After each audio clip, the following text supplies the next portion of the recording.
Hello, assalamu alaikum wa rahmatullahi wa barakatuh. Welcome to our grammar lessons. And inshallah, we are discussing the next topic, which is A.Y.T. A.Y.T. Do well to share, subscribe if you've not done so, and do well to share for perhaps somebody might just be waiting for this. Okay. يعني A.Y.T يعني الصفة نفس الكلمة أو نفس المعنى، لكن باختلاف مذاهب النحو تختلف الكلمات أو المصطلحات. Some madrasa would like to use, some school of thought would like to use A.Y.T, and some school of thought will prefer to use as-sifa. It's the same thing. A.Y.T and sifa means the same thing. So perhaps you've heard about sifa, adjective. That is A.Y.T. It's about the same thing we are going to talk. Okay. We have so as I've already mentioned, A.Y.T is a sifa, that is adjective. So you don't forget it. When you read any book and you see it as sifa, you are discussing the same topic. So you do not bother yourself. Okay. Al-amthila, examples. هذا كتاب مفيد. This is a beneficial book. You know these vocabularies already. قرأت كتابا مفيدا. So here what are we looking at? We are looking at this vowel and that. قرأت كتابا مفيدا. I read a beneficial book or a useful book. نظرت في كتاب مفيد. Okay. It says هذا ميدان فسيح. ميدان فسيح. This is a wide park. رأيت ميدانا فسيحا. I saw a wide park. جريت في ميدان فسيح. I ran in a ميدان فسيح, a wide park. I ran in a wide park. Okay. تفتحت الوردة الجميلة. وردة الجميلة. Note that here we have alif lam, we have alif lam. تفتح, to open up. When we are in winter, where flowers will get enough water, I don't know if it's winter. Okay. Where any season that flowers blossom, you realize that they open up like that beautifully. That is what he's talking about. تفتحت. تفتحت الوردة الجميلة. The beautiful flowers or the beautiful rose flowers open up. قطفت الوردة الجميلة. That's not the fatha. The fatha didn't come, but I think that is what shifted here. قطفت, I plucked. الوردة الجميلة. نظرت إلى, I looked at. الوردة الجميلة. I looked at the beautiful flower. Now, even before I go into the bath, I remember when we started and we talked about al-jumla al-mufida. If you return back to lesson 1, I think, you realize that I think I talked about al-jumla, al-jumlatu al-mufidatu. I said it is sifa wal mawsuf, a noun and its adjective. Al-jumla is this noun, is the noun we have here, and then we have al-mufidatu being the adjective. So we have al-jumlatu with dhamma, we have al-mufidatu. This is what makes us know that al-mufidatu is an adjective for al-jumla, because al-mufida came with alif and lam just like al-jumla. It came taking dhamma just like al-jumla took dhamma. In that case, we say it is an adjective. The second one is an adjective for the first one.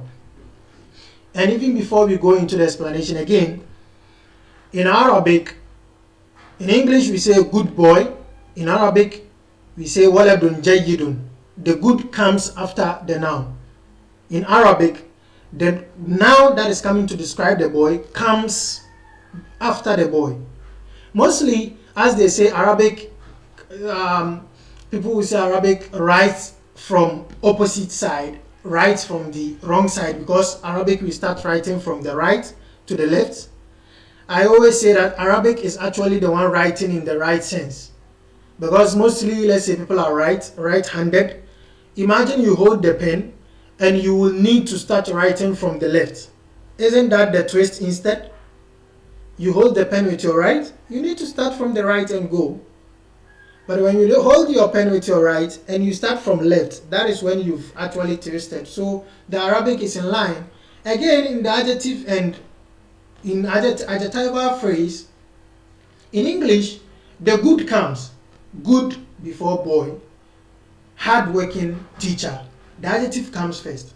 But in Arabic, we mention the person we are going to describe, then we bring the adjective to describe it. We don't make the adjective precede the noun. So still Arabic is in line.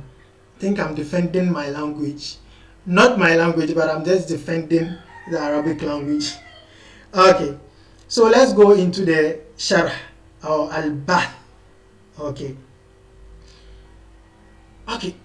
before you go in again, look at kitabun here does not have alif and lam. So mufid that comes as an adjective does not also have alif and lam. You will note that. When the noun does not have the definite article al, the adjective will also not have it. So they will both take tanween, double vowel.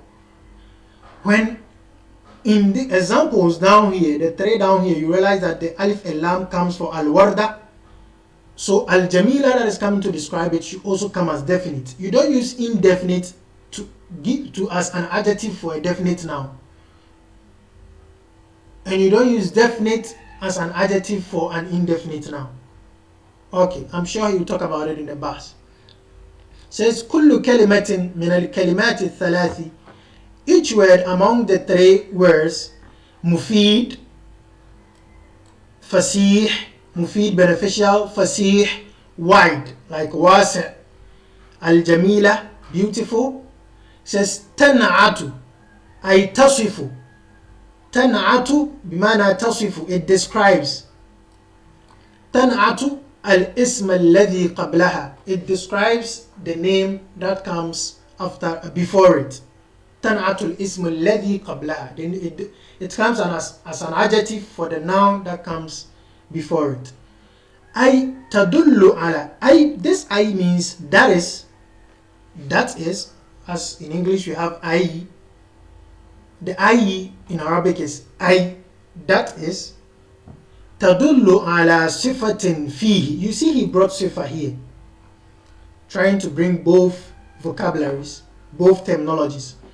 And that is this word mufid, fasi, al-jamila, it refers to a sifa, a feature in the noun it comes after. وَلِذَلِكَ تُسَمَّى نَعْتًا, and so it is called na'at أو صفة. وَيُسَمَّى الْإِسْمُ الَّذِي قَبْلَهَا مَنْعُوتٌ, and the name that comes, the noun that is being described is called man'ut. So if I say waladun jayyidun, the walad is man'ut and the jayyidun is the na'at. Again, in different terminology, the walad is mawsuf and the jayyid is sifa. So we either have man'ut and na'at, or you just change the vocabulary and say mawsuf and sifa.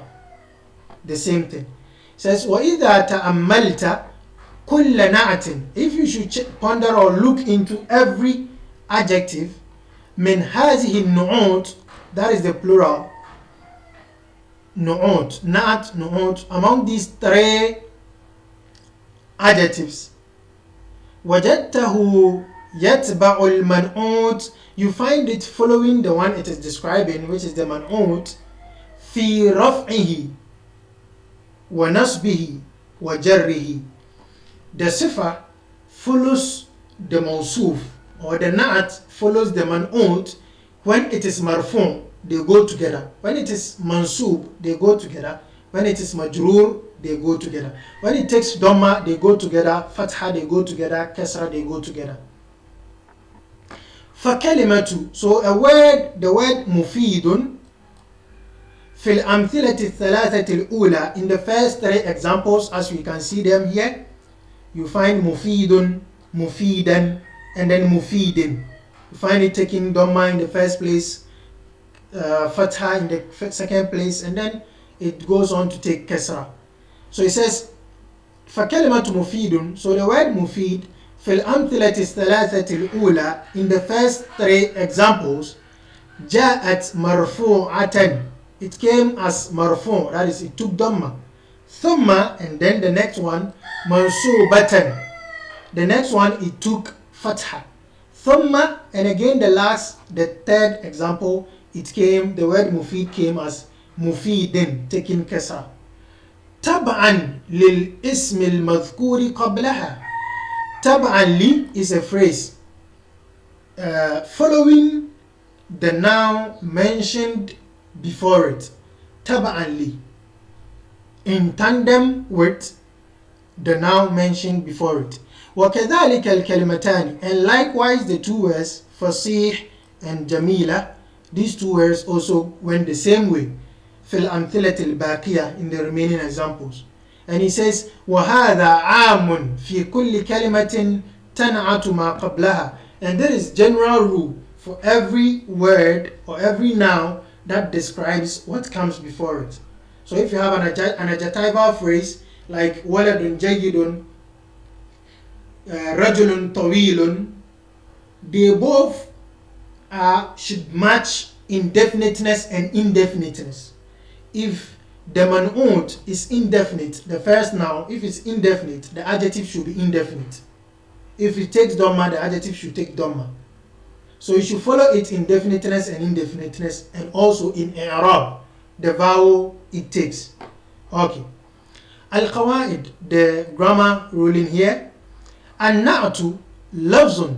An-na'at or as-sifa, at the adjective, lafzun is a word yadullu ala sifatin fi ismin qablahu, refers to a particular feature in a noun that comes before it. So if I say waladun tawilun, I'm referring to the boy's length. That is a feature in the boy. The tawilun refers to that. وَيُسَمَّى الْإِسْمُ الْمَوْصُوفُ مَنْعُوتًا, and the noun that is being described, you see, al-mawsuf, man'ut, the same thing.